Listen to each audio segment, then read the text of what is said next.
Sœurs et frères dans le Christ, paix, joie, grâce, amour à chacun, à chacune de vous, au nom de notre Seigneur Jésus-Christ, de la part de Dieu le Père. Aujourd'hui, nous continuons notre cheminement en temps de carême, en ce mercredi de la première semaine du temps de carême. Alors, quelles sont les choses qui dans votre vie sont toujours renvoyées? Il y a des choses que vous savez que vous devez faire, des décisions que vous devez prendre, mais qui demandent un courage parce que ça demande que vous changez certaines de vos habitudes et que vous sortiez un peu de votre zone de confort, c'est-à-dire que vous vous laissiez le confort dans lequel vous êtes. Ça demande un courage, même un sacrifice. Il y a des décisions, il y a des choses, il y a des changements que vous devez apporter, mais pour lesquels vous sentez toujours une chose qu'on peut appeler la paresse.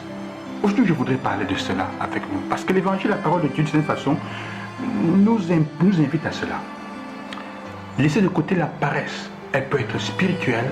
Évidemment, si la paresse est spirituelle, elle touche aussi tous les domaines de bonnes choses que tu es appelé à faire, de changements positifs que tu dois faire dans ta vie. Parce que parfois, ça demande que tu te meuves de tes positions. On est assis dans une certaine situation. Tu sais qu'il y a une personne que tu as offensée, par exemple. Tu t'es rendu compte que tu as tort, la personne avait raison. En fait, tu t'es fâché ou tu as dit, elle n'a pas... Mais tu sais très bien qu'à lui demander pardon, demande que tu prennes sur ton ego, que tu acceptes d'avoir eu tort et que tu ailles la voir. Mais il y a une paresse en toi. Il y a quelque chose qui continue à tourner en toi. Bon, en tous les cas, elle sait déjà. Mais rien ne lui est arrivé, ça ne s'est pas passé mal. Je me suis un peu fâché, mais qu'est-ce que j'ai fait? Et alors, tu dis laisse tomber. Non, tu laisses tomber, tu refuses de te convertir. Le temps de carême, c'est le temps pour ça aussi. La parole de Dieu, en effet, aujourd'hui, nous dit, Jésus dit, vous n'aurez pas d'autre signe sinon le signe de Jonas. Le signe de Jonas, c'est le signe de quoi? C'est le signe de celui-là qui, même ne voulant pas annoncer la parole de Dieu à Ninive, il fait quand même cela contre son gré, ou mieux encore le signe du poisson peut-être dans le ventre pendant 3 jours. Et refusant, Dieu, entre guillemets, va l'obliger. Ses chemins vont le conduire à Ninive. Il va dans le ventre du poisson quand même, il va réfléchir et il va aller à Ninive. Et ce peuple va se convertir, plongé dans le mal comme ils étaient. Seulement en entendant, en passant cette parole, convertissez-vous, sinon dans 40 jours, Ninive sera détruite.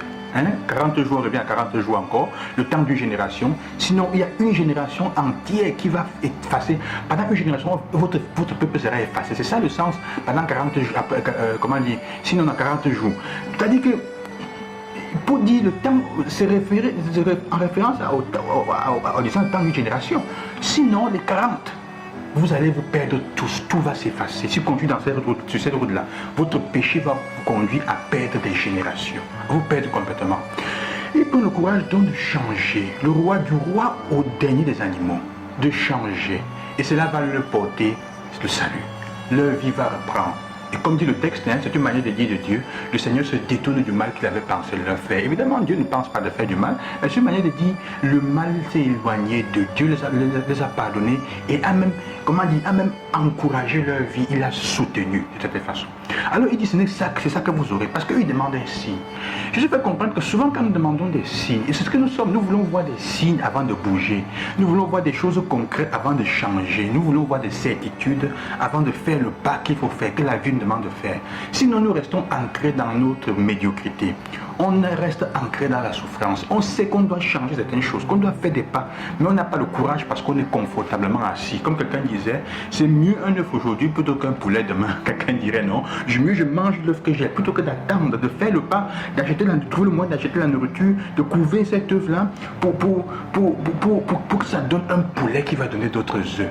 On a du mal à faire cela parfois, on veut un signe. J'ai dit, vous n'aurez pas d'autre signe. Pourquoi? Parce que sœurs et frères, quand on demande le signe simplement pour confirmer que nous avons raison et pour se confirmer dans sa position, on n'a pas la foi. Dieu ne donne pas des signes qui ne sont pas liés à la foi. D'ailleurs, comme l'évangile nous fait voir souvent, c'est notre foi qui nous arrache le signe. Si nous avions la foi vraiment, on n'aurait même pas besoin de demander. Parce qu'on verrait dans sa vie comment Dieu agit, comment Dieu nous anticipe. Je vous le dis avec vraiment beaucoup de joie et de sérénité, parce que dans ma vie quotidienne, dans ces mois-ci, j'en ai fait l'expérience. Même de comment, quand tu es dans la difficulté, dans la souffrance, Dieu, au moment quand tu pleures en devant le Seigneur avec foi, et que tu pleures en posant les actes de bien que tu dois faire, il t'accompagne.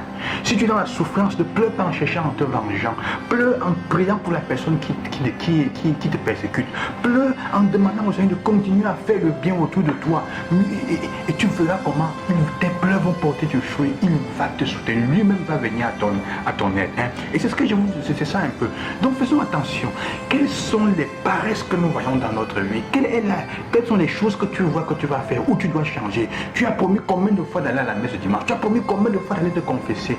Tu as promis combien de fois d'amener tes enfants ou de faire du bien, je ne sais pas à qui ou là, de faire quelque chose pour ta femme, tu as promis combien de fois, mais chaque fois tu trouves toujours un prétexte pour ne pas faire ce bien, cet acte positif qui t'a été suggéré par l'Esprit du Seigneur. Et cette paresse-là, c'est le temps de changer. Sinon, dans 40 jours, ta Ninive sera détruite. Dans 40 jours, ta Ninive sera détruite si tu ne fais pas le bien. Ta Ninive sera détruite, mon frère, ma soeur. Hein? Le temps de Pâques, on va vivre, tu ne vas même pas savoir ce qui s'est passé. Rien. Tu n'auras aucun gain. Ta vie n'aura pas changé. Elle n'aura même pas avancé. Elle aura probablement elle sera régressée. Je vous fais cela, chers soeurs et frères. Hein? Aujourd'hui, et pour le temps, regardez les actes, toute la paresse qu'il y a dans ma vie. Qu'est-ce que la paresse m'empêche de faire comme bien? Des fois, recommencer à avoir une vie spirituelle coïncide aussi avec le recommencer à utiliser sa propre liberté pour batailler contre notre paresse. Surtout la paresse spirituelle, la paresse de faire le bien, qui demande que tu sortes de ta zone de confort.